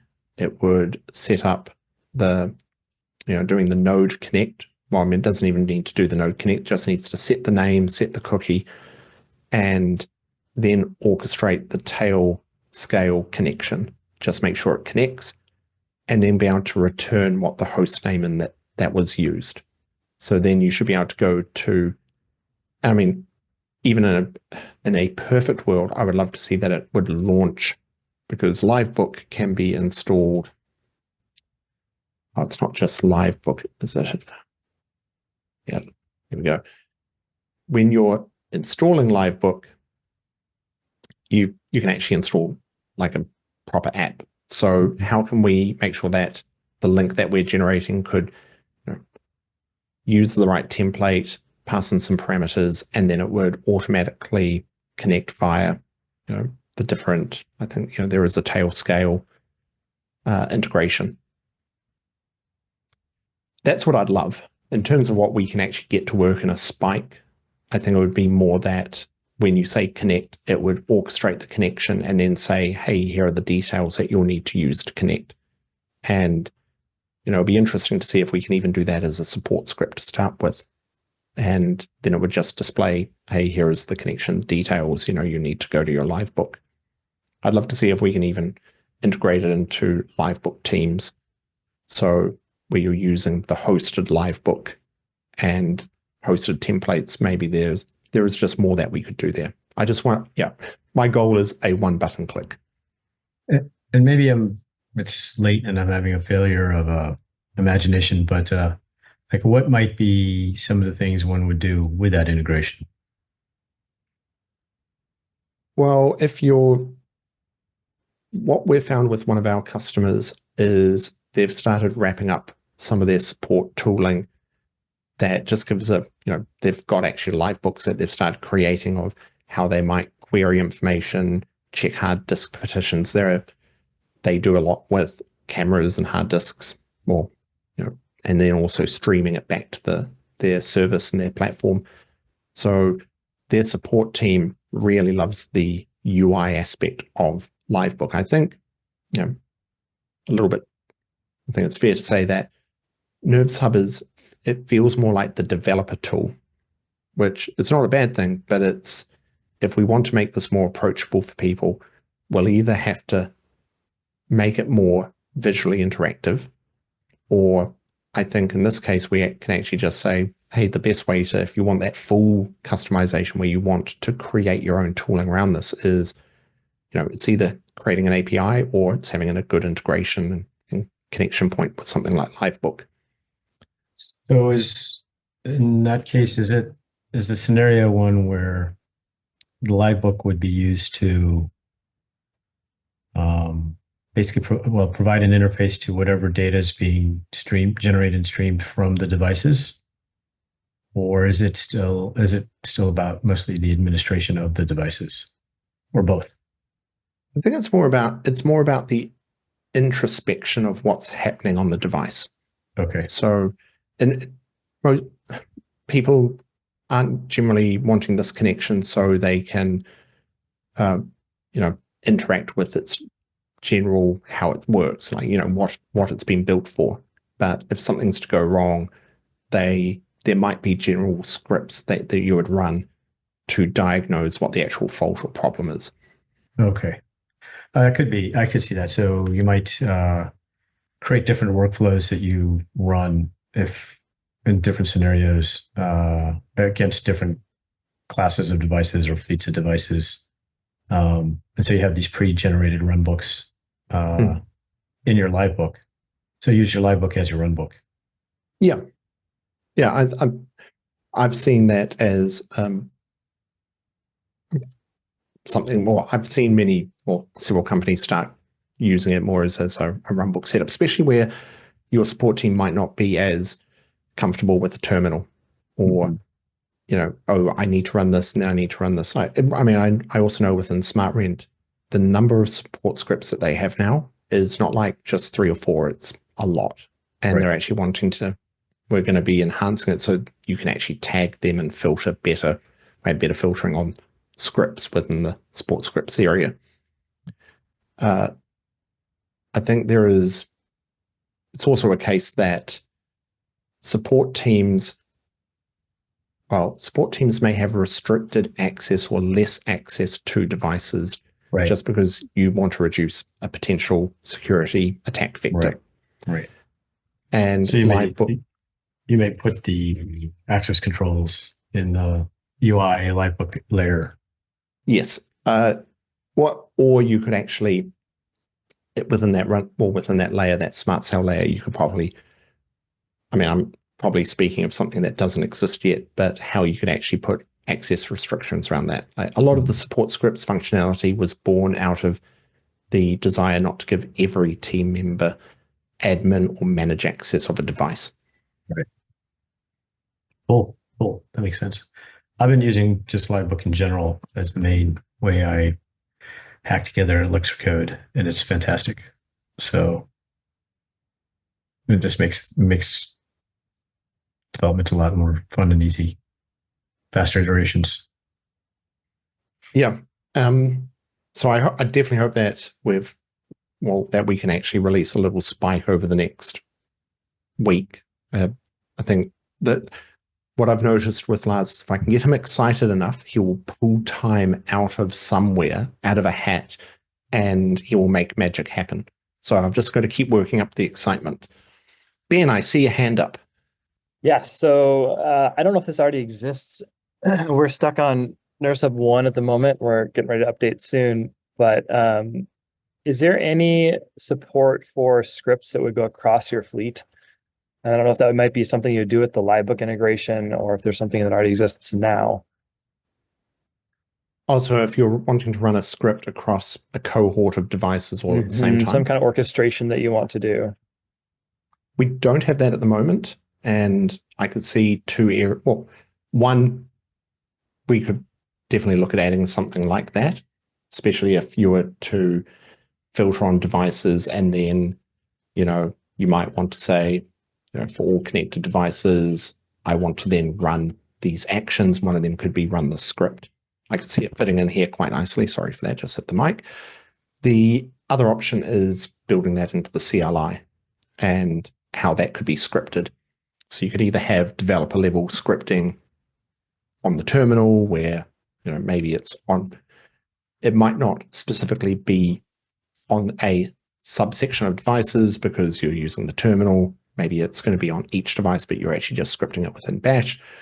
Or, UI, I could see it fitting in quite nicely as a multi-action. At the moment, these multi-actions only happen to a page of devices, and you can do at most 100 at a time. But you can, filter on tags. You can filter on firmware versions. And so I could see it fitting in quite nicely there. If it's something that, helps your team along, we should definitely talk more and we could look at adding it. Yeah, and the use case that I'm thinking of, I don't there may be other better ways to do this, but in our case, we have our Nerves devices, and then connected to them, we have all sorts of other devices on site. And so we have thermostats and meters and other devices that are connected to a central controller. The controller's a Nerves device, but we want to be able to update firmware on any of these other connected things that aren't Nerves, aren't managed by NervesHub. And we want to be able to kind of orchestrate our own rollout of these firmware updates and not just blast it to every single thermostat at once, because that would be very scary. Oh, interesting. Definitely we could look at adding that for you or your team. You're on NervesHub 1.0 at the moment. Do you have plans of getting over to 2.0? Very soon. Yes. If there's anything that Lars and I can help with on that part of the migration, you should contact us. If there's anything that we can do to convince you over to NervesCloud, we'll do that at the same time. Awesome. But also, Ben, just so I don't lose that feature request, please, if you could create a GitHub issue for it. I think that feature request makes a lot of sense. The biggest question will be, do we stream the results back? Is it a no-op? Do you not see anything? Is there a way of seeing consolidated results from all devices? So what might that look like? And one thing that we had been kind of talking about is right now when you run a support script, we don't keep anywhere the results for that script after you've dismissed it. And for auditable purposes, for companies that might want better oversight, having the ability to run a support script and then us say that, oh, Ben ran this support script on this device at this time, could also help your security team and also just help diagnose, or like, oh, what changed on that device? Oh, I see Ben ran the script. Oh, that may have, caused X or Y issue. So a better understanding of what might have occurred on that device. So if we had something like that, then it makes a lot of sense to run those scripts on a group of devices and then keep those results, which you can always look at. Sweet. Thanks. Abelino, you've got a beautiful hand up. How can I help? So last I looked at NervesHub Link internals, it was very tightly coupled with Swap. Are there any plans to open that up so that, I don't know, other teams can use different updating utilities such as SW Update or Rook, even like parts of Mender? So the short answer is yes. the longer answer has kind of just come down to where we have someone who asks for it. Because I had a really good chat with Mr. Lost Cobra Kai, Ben, the other day. They're not using Nerves for building the devices. They are using Elixir, and they've built their own system for now because they're using Yocto for the building of the firmware images. And we were talking about, this is something that we're actually interested in supporting in Yocto, and we've been doing some experiments around this, and it's actually leading in the right path. But the Yocto experiment that was run with Yao was using FWAP, and they use RAC, I think, or RAC. Is that how you pronounce it? Yep. And we'd be very interested in adding that support, because that does go down the path of how do we abstract the different software update or the firmware update. It's very tightly bound to FWAP at the moment, or both within NervesHub and NervesHub Link. So how do we make that more like a strategy and adapter, more compatible? And it would probably, at least how I'm imagining it right now, at least as a V1, it would be a product setting. So all your devices within that product would need to use that. And that just means that if you want to, if you've got half of your devices using one and half doing the other, which is a bit of a weird situation, you'll just have two products. But if it's something that you would be interested in, like if you've got a particular love for one of those, I would love to start experimenting with that, because I've spoken/ranted about this many times with Alex. Elixir is it's not quite a niche language, but we've got a tight community, and then Nerves is an even tighter community. It's even more niche. I think this is a fine description of it. And if we're going to grow Nerves, if we want our community to grow, it means that we actually have to get companies and get people to use it at the time that they're building their product. Like, you have to actually get them in a point of time. The other way that we can go about it is by opening up our doors and allowing other people to use the tools that we use, and it becomes a migration. So if they've already got a product and they're really interested, but they don't want to go, oh, well, I have to change from our custom build route or our Yocto to the Nerves way of doing it, and this is too much. Are there other ways that we can get people in through our doors? And I think Yocto is a great example of this. I think if we can show people that they don't have to use the exact tooling, but if they want to use Elixir, then they can use NervesHub Link in that Elixir app, or they can have NervesHub Link as an agent, but it can all become a migration process. And we can just be a little bit more, we can have a Nerves first way. I think we'll always be Nerves first, but the more that we can open up, the better opportunity that we have to grow our community. Absolutely. And to answer your earlier question, I don't have a tool specifically in mind or strong opinions about a tool, but I'm really after the flexibility here. Oh, sing it, or sing out if you've got a little bit of time. I know Abellino time is actually highly sought after. Alex often fends me off from disturbing an Abellino. So if you do find time and you just want to start investigating, hit me up. Will do. The other thing to know about Abellino that you teed him up for is his NervesConf presentation is how to port Yocto to Nerves. So, if you need somebody to do that, yes, there's the person. The other question I've got, though, that I got to remember, Abellino, I need to pick your background a little bit here. Am I remembering right that you worked on the former NervesHub agent?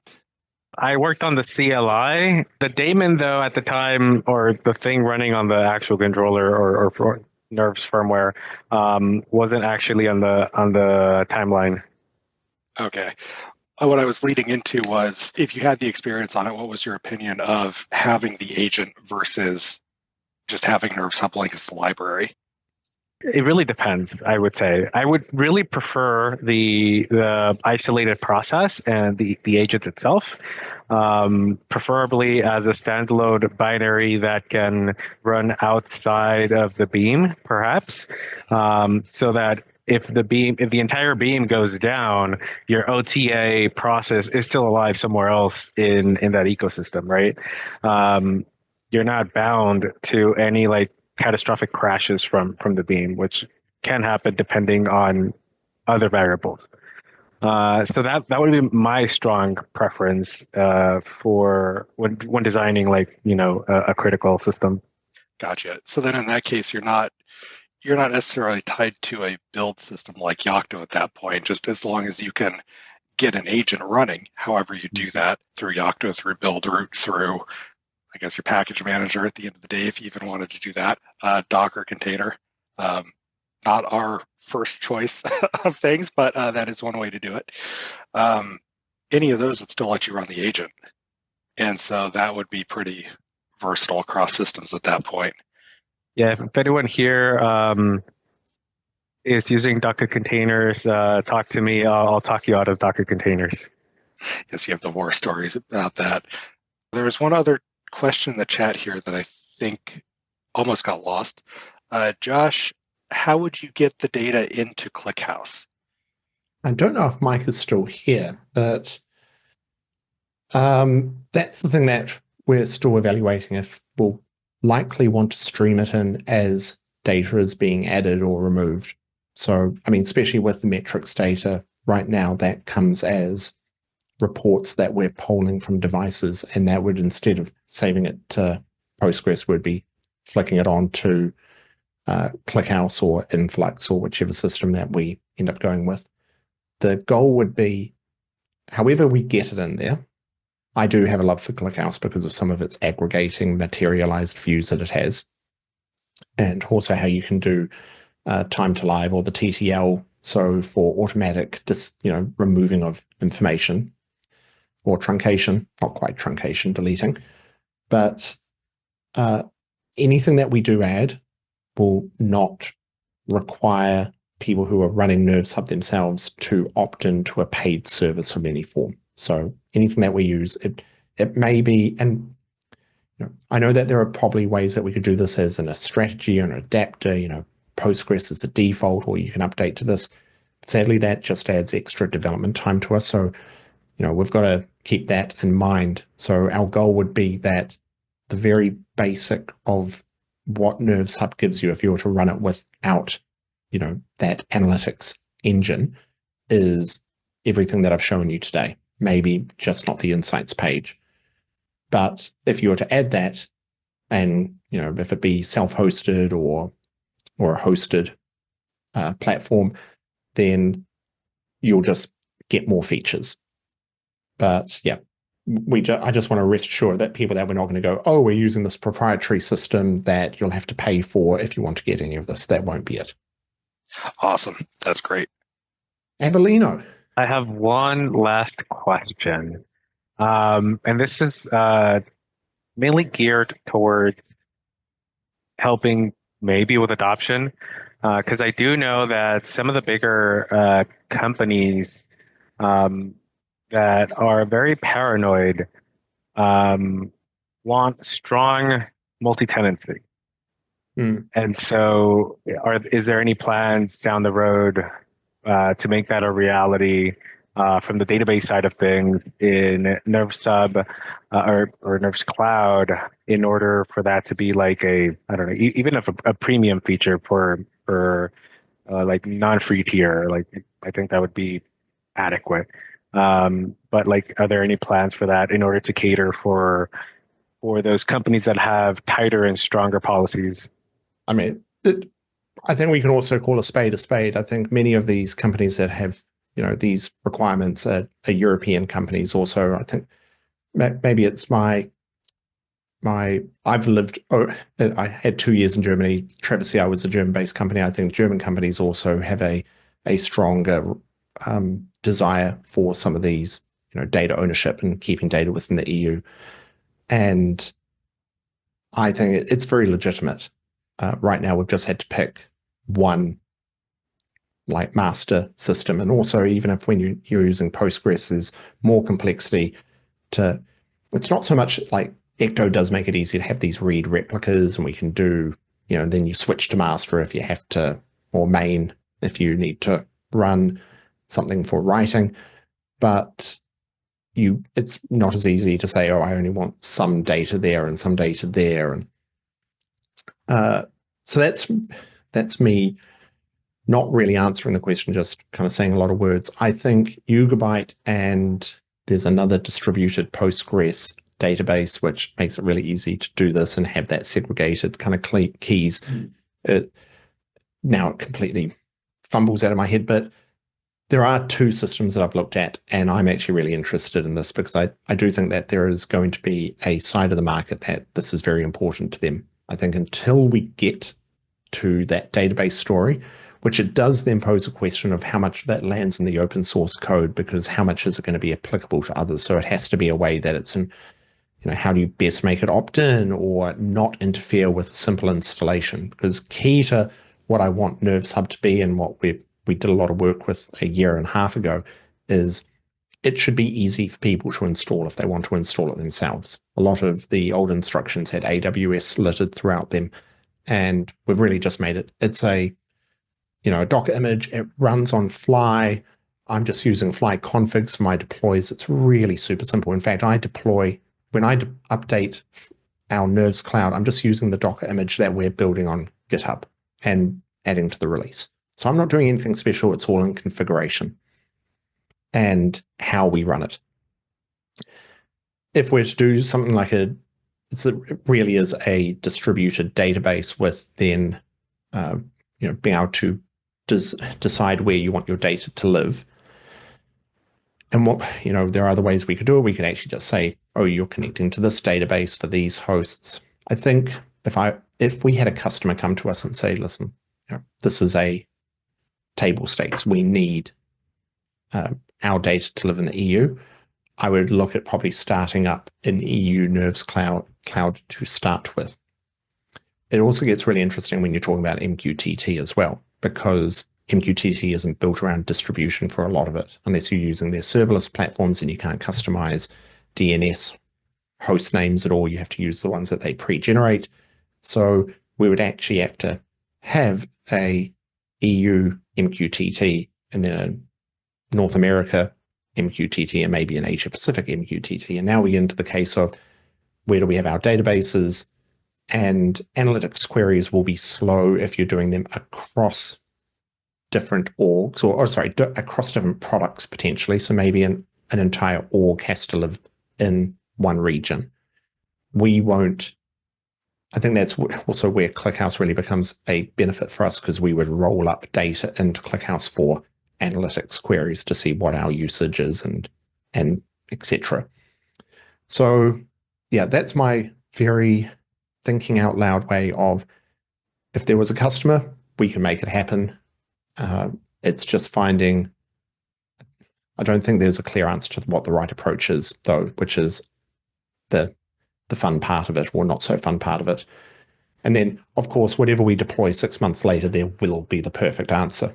But Yugabyte is probably the most interesting, and its competitor, who I've completely forgotten the name of. Well, I guess the important takeaway here, as a valid answer to my question, is that you've actually put some thought into this, and that's really what I was trying to tease out. And definitely thank you, and I'll be on the lookout for that in the months, years to come. Yeah, I mean, right now, NervesCloud is small, and it's small also because part of that long term and that very long form set of work ahead of us is how do we grow the Nerves community. And as companies come to us with particular needs where they may not want to run that themselves, we're happy to take that on. Ideally, we want it within the same platform, and we don't want to run individual instances per customer, because it's just actually becomes more of a maintenance nightmare of how do you keep everything up to date and build tooling around that. So there has definitely been a lot of thought. I used to live in Amsterdam for 4 years and in Germany for 2, and the EU has a lot of, they are thinking about this, especially with GDPR and their cross-border kind of agreements of where data can live. The one thing that we did find is, I've forgotten what it is called, where you have cross-border data and you've got to have agreements between countries. But Canada is one where it's okay to have EU data live. The EU actually allows the data to live in Canada if that's where your service is. So one option is to start using Canadian data centers. I had another Avellino question go through my head to get more experience out of his head. Redwire being an integrator of NervesHub, it's a product we've been using for quite a long time. Cockroach, thank you, Ram. Cockroach DB. That was it. Yeah, Cockroach and Yugabyte. Sorry, Alex. So Avellino, we just recently did another provisioning integration against NervesCloud. And so one of the things that Josh didn't talk about, but that exists as kind of cool, is you also have an API that goes along with it. And since you just did that, can you speak a little bit to what the API is like? For starters, I'm very much looking forward to the standalone tool, because that was actually a bit of a pain point for one of the technicians, having to install the Elixir toolchain on a machine, going through that for like maybe an hour, and finding, other things that he needs to install because of system dependencies and whatnot. So if there is a standalone CLI tool, that makes it much easier for technicians to load that binary onto a laptop or whatever.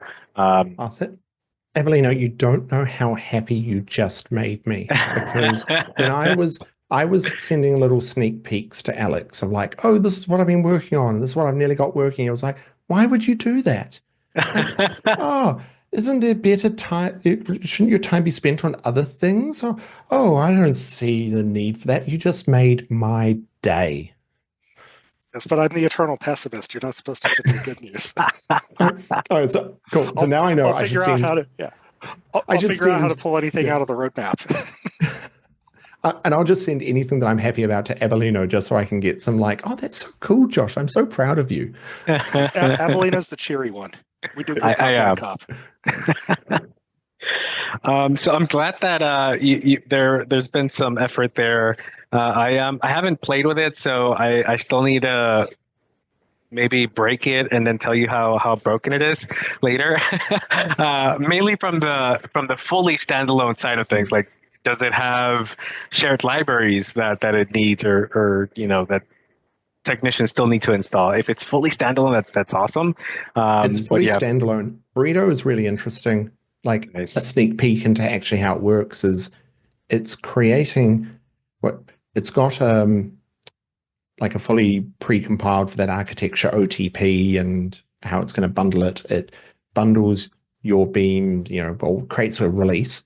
But then what it does, I hope I can describe this well, but when it's creating this archive that you're running, it's really it's a binary that knows that there is a compressed version of your files within it. And then it extracts it, like on a Mac, it will extract it into application support, Burrito, your app name and version, and it extracts it there. And then next time you go to run it, it goes, oh, well, I've already got that extraction. It's like really just forwarding it on. So it's super fast the second time. Oh, I see what it's doing. Yeah.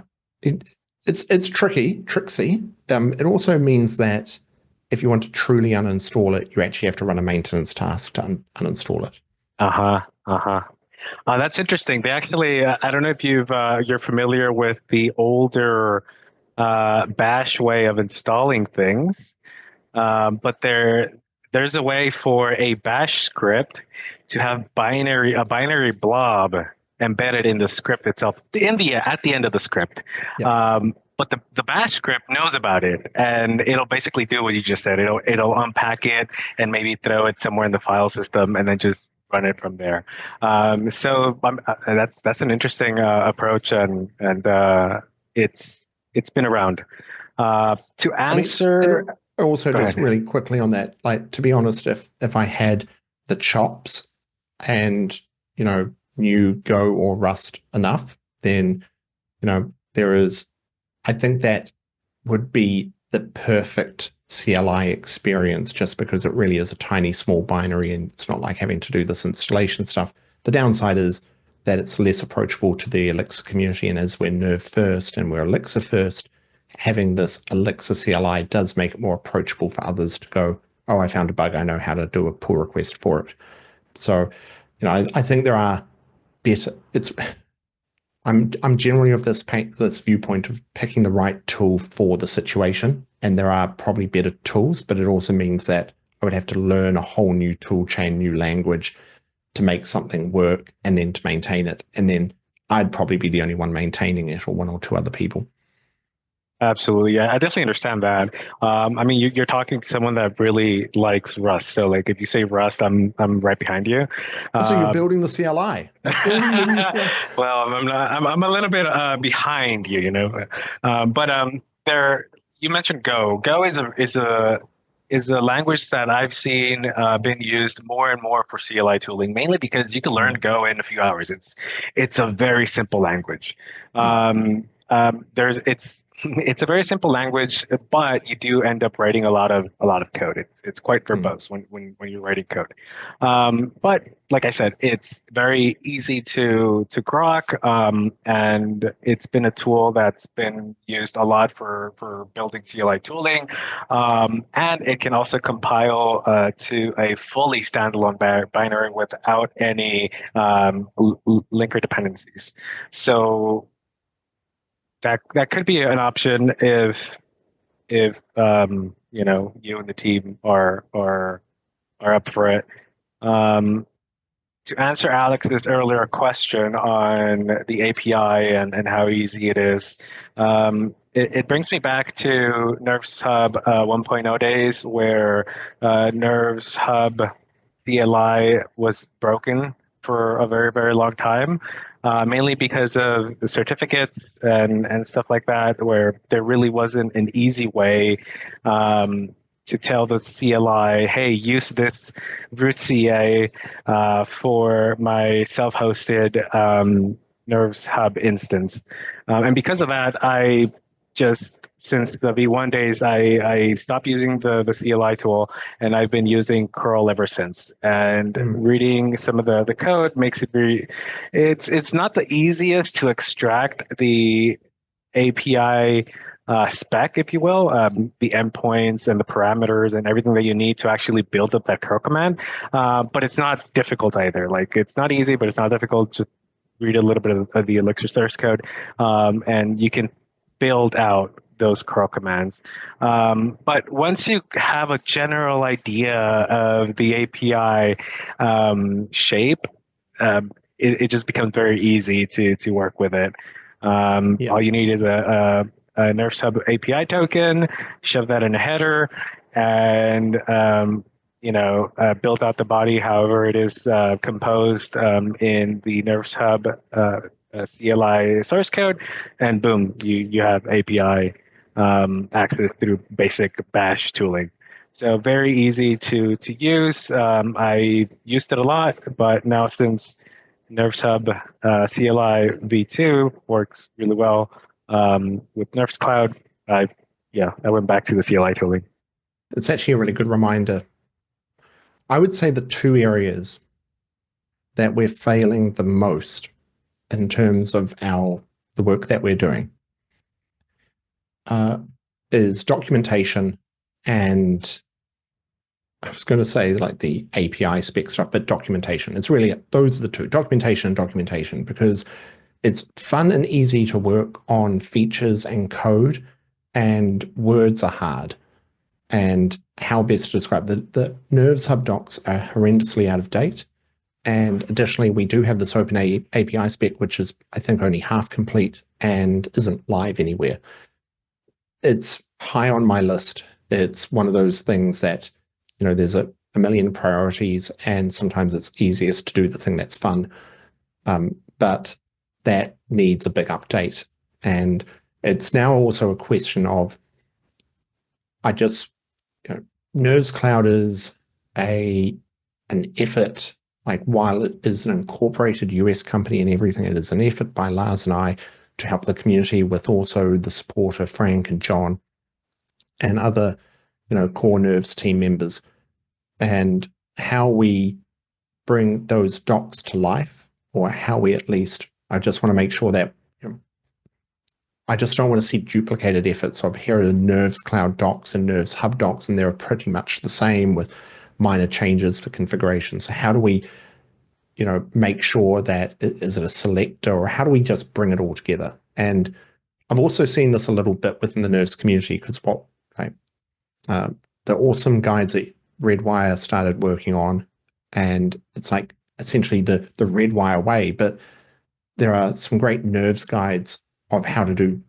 you might do, a Phoenix app. Like, what is it called where you're doing, it's not the umbrella, but the other way of doing it. Poncho.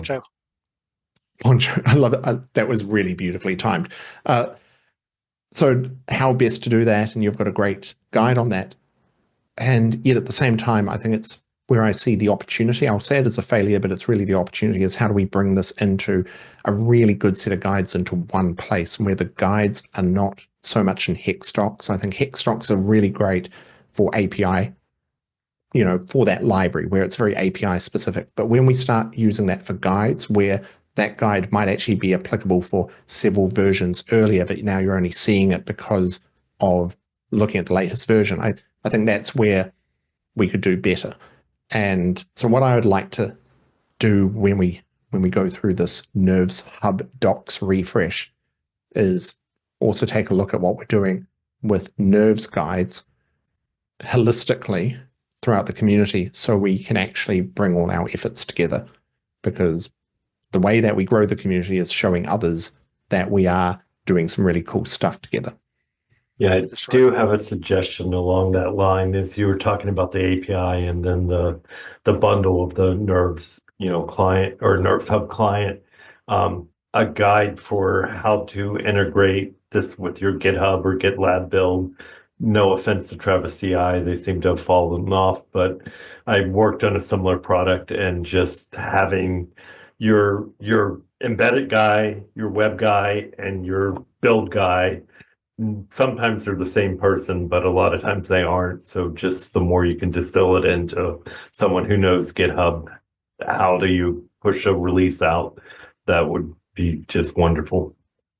I think the next several months, I'll be doing a big push forward in both on the NervesHub side, but also on the Nerves project side. I think also the closer I can keep NervesHub documentation to Nerves documentation just means that we have also less real estate to look after. When we have a lot of sites everywhere, it's just more to maintain. And then usually what happens is it just stops being maintained. So the less places, the more centralization, and the more people that we can put around it, the more likelihood that we're going to actually have, regular updates and some vibrancy in the content. I have a yes, but I think I'm trying to figure out, I don't know, maybe there's no way to avoid this turning into a Ben Murphy hot take, referencing his famous OTP one and why he's Mr. OTP now. So in general, yes, the consolidation is good. Nerves and Elixir, there's a lot to Nerves and Elixir. And so this kind of ties back to like the XKCD standards thing, like there are 18 standards. Why don't we have, another standard? Let's make one to unify them all. Now there's 19 standards. There's a certain element of that where I'll instead of standardization, I'll take it into like diversity of thought can be a good thing. And it's okay that there doesn't have to be one correct way to do everything. And umbrellas and ponchos and the way we do it, where we say we have a guide that says just here's how you mix your web application into your nerve system, because we think it's easier to do that in a lot of cases. However, the other thing that we go through there is each one of those approaches has trade-offs. It has its strengths and it has its weaknesses. So it's not about like the one correct way to do things. It's which approach do you pick in which situation. And those are the kinds of things where you don't necessarily want all of that type of stuff in the official documentation, because the official documentation, number one, is maintained by, like you said, a pretty small group of people right now.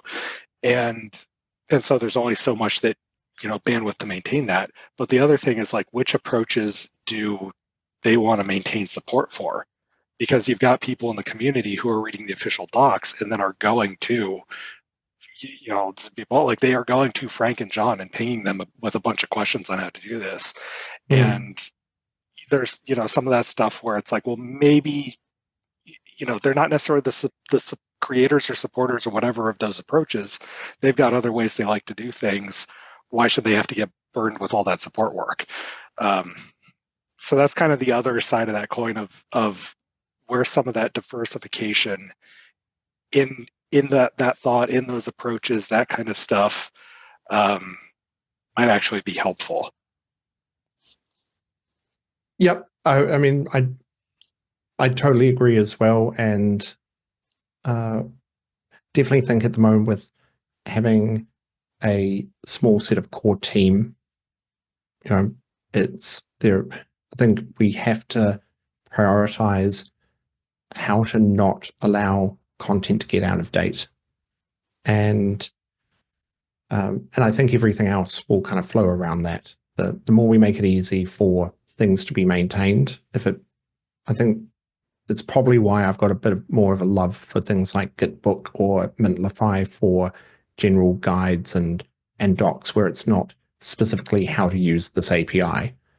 I think those are a bit more approachable for people to contribute to than having to fork a library and change a doc version that is just then specific to that release of the library. Absolutely. So I think what you're doing with Gitbook makes a lot more sense. And then what we're doing at the moment on Nerves Project with the general, Nerves Project website, I think there is probably a better way that we can maintain that content or where that content sits. Also, I don't think there are any right answers any of this. It's just taking a lot of taking some opportunities and seeing if we can make improvements along the way.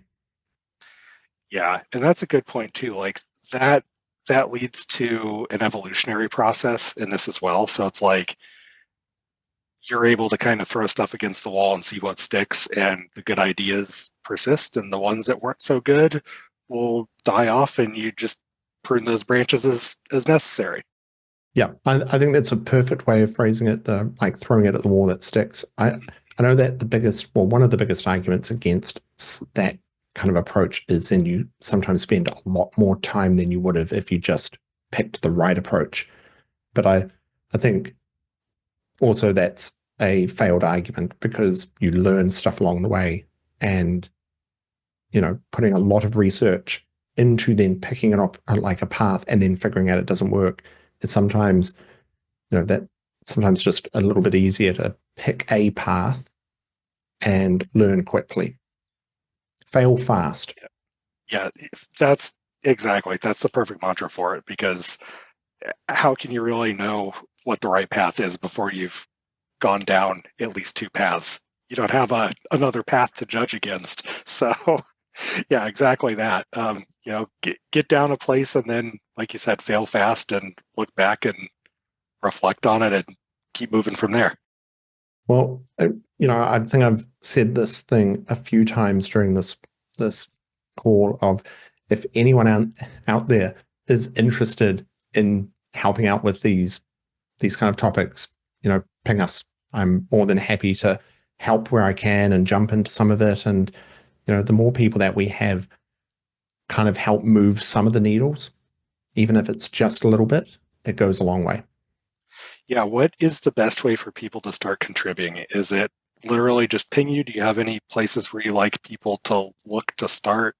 That is a really good question, because I know I spend a lot of my time in the NervesCloud Slack.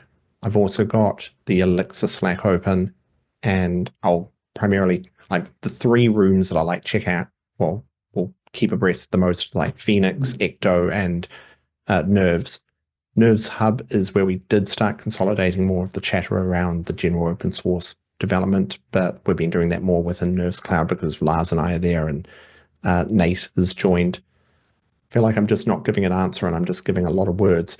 I would say ping me in any way possible. Send me an email. My email is it's josh@nervescloud.com. It should be on my GitHub profile as well. Flick me an email. We can find the best way to chat. I love jumping on Zooms because it's a much more free-form way of thinking through a problem and talking through a problem and then documenting the problem and the issue. And, it's also figuring out, are you interested in jumping into code? Do you have a particular problem that you'd like to have a look into? Do you want to help out with, docs or something? And, just go from there. I don't think there's definitely just no one right answer to any of this. Just, reach out, and we're super open to, helping where we can. And I would say, I like to toot my horn here. I will say we are pretty friendly people. I think the one way that people here can help is just give NervesCloud a try, even with your hobby projects. Like, put your hobby projects on there. Let us know what we can improve, change, the rough edges that you hit, including even documentation, like, hey, it wasn't clear about X or Y.